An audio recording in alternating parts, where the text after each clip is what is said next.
असंच ठीक आहे ना, की सगळ्यांना भेटू शकतो, सगळे कामं करू शकतो. नाही खरंच सगळ्यांचं प्रेम.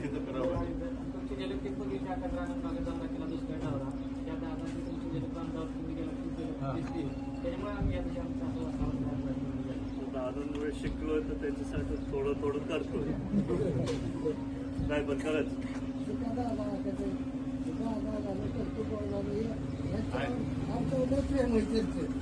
आहे ना, शिकतोय. नाहीतर आता जर शिकलो नसतो कागदपत्र वाचून भाषण दिलं असतं. मी पण तुमच्यावर खूप प्रेम करतो. दादा बोलले ना, आय लव्ह यू.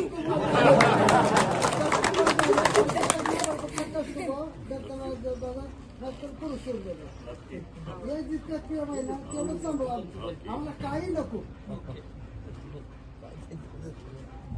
तर हेच दादांची आठवणी, हेच दादांचं प्रेम सगळीकडे जाऊन मला दिसतं.